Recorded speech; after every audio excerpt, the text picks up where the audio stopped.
Bonjour tout le monde, c'est Blandine pour une nouvelle vidéo de pierres aujourd'hui. Et là, aujourd'hui, je vous montre les pierres dans des petites boîtes. Des petites boîtes de présentation de pierres. Oh, arrête tes conneries. Non, je rigole pas, c'est vrai.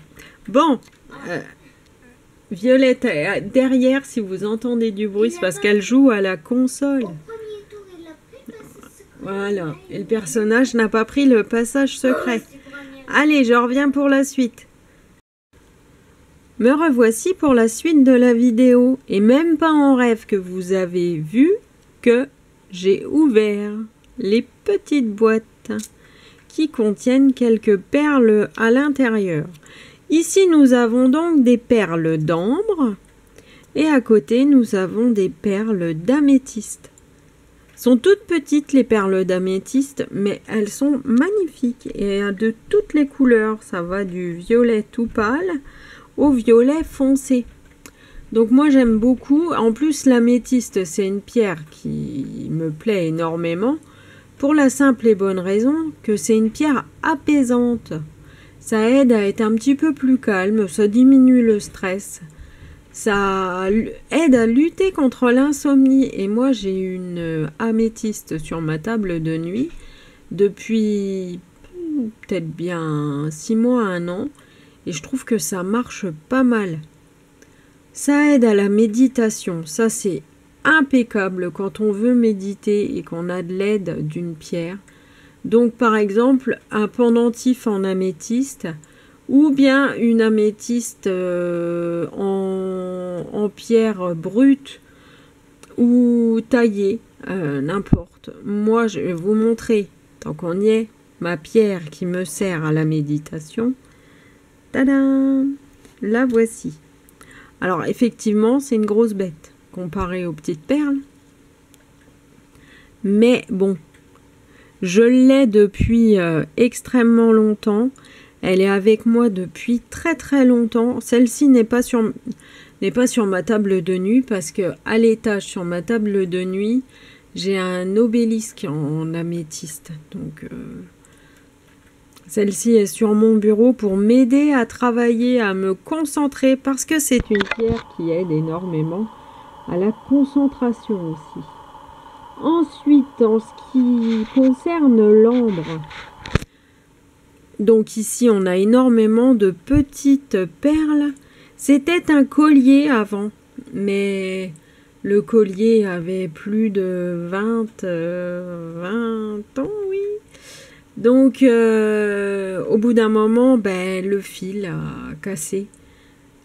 C'est pour ça que si jamais vous achetez des pierres en perles, des perles en pierre, pardon, pour faire des colliers, prenez un fil solide, quoi. Le fil de pêche, c'est pas mal. Ça tient bien. Alors, l'ambre, c'est une pierre qui aide à la concentration également. Ça apporte la réflexion, le dynamisme, et ça aide un peu le cerveau à se mettre en route quand on veut travailler, par exemple. Ou alors si on a besoin de créativité, un petit morceau d'ambre, ça peut vous aider.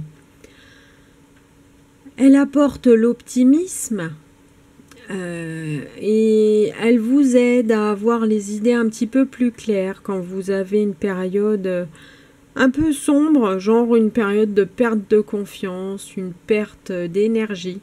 Ça peut vous aider. C'est aussi très bon pour les enfants, pour les bébés, pour les problèmes de dents.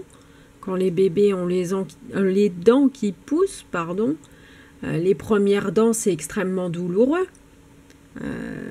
Et un bébé peut avoir besoin d'un petit peu d'aide. Et par exemple, Lucie, dans son berceau, avait un pendentif en améthyste verte. En améthyste parce qu'on est en train de parler de pas l'améthyste, on est en train de parler de l'ambre.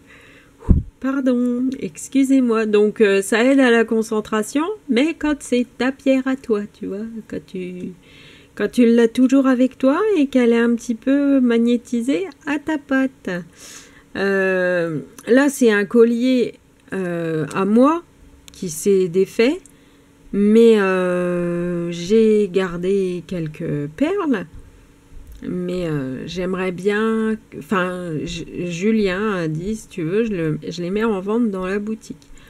Pourquoi pas? De toute façon, maintenant que c'est démonté, il faudrait que je refasse un petit collier. Mais il faut aussi que j'ai envie de refaire un collier ou un bracelet. Je ne porte pas de bracelet. Donc, tant qu'à faire, si ça peut aider quelqu'un... Par exemple, quand on a un bébé, si on a un petit cadre dans sa chambre, on peut coller des petits morceaux d'ambre sur le cadre. On peut en mettre dans la chambre, voilà, tant que le bébé ne divague pas dans la pièce et risque de les avaler. Quoique là, il risque pas d'y avoir un problème d'étouffement parce que c'est assez petit quand même, hein. Celle-ci fait partie des plus grosses. Vous voyez, en dessous, c'est une feuille à petits carreaux. Donc, c'est pas gigantesque. Toutefois, il faut quand même faire attention. C'est pas non plus un jouet. Bon, bref. Moi, je vais vous laisser là. Ça sera aussi bien parce qu'il y a Violette qui m'attend. Et on va aller faire un petit peu du bricolage ou je ne sais pas trop quoi. On verra ce qu'elle a envie de faire. Moi, je vous souhaite une très très bonne fin de journée. Je vous remercie beaucoup d'avoir regardé cette vidéo. Après, n'écoutez pas forcément ce qui est écrit un peu partout et qui m'horripile. Les pierres, quand c'est trop petit, ça sert à rien. Alors pourquoi moi j'ai des boucles d'oreilles en ambre avec un tout petit morceau d'ambre dessus. Et voilà. Et je trouve que ça marche assez bien. Donc, non, c'est pas ça. C'est que les vendeurs préfèrent vendre obligatoirement des gros morceaux de pierre qui peuvent vendre assez cher. Celle-ci, pour en revenir à cette améthyste-là, je l'ai achetée sur une brocante. Je l'ai payé un prix, mais dérisoire, quoi. Le mec, il s'en servait sur son bureau pour tenir les feuilles. Pour éviter que les feuilles s'envolent. Presse-papier, quoi. Et voilà, moi, quand j'ai vu ça, j'ai dit, oh là là, c'est une améthyste, c'est magnifique, j'en veux. Et du coup, il a peut-être vendu ça 2 € ou 3 €. Alors que ça, tu trouves ça sur Internet ou dans les boutiques consacrées aux pierres, tu vas trouver ça à 25, 30 ou 40 € facilement. Voilà, si tu veux faire des sous avec les pierres, sachez très bien que chez nous, pour Julien, c'est pas et pour moi, de base, ce n'est pas du tout la maxime de la maison, vendre cher, tout et n'importe quoi. Moi, je vous fais des gros bisous, je vous remercie beaucoup d'avoir regardé cette vidéo, et je vous dis, prenez soin de vous. À plus tout le monde!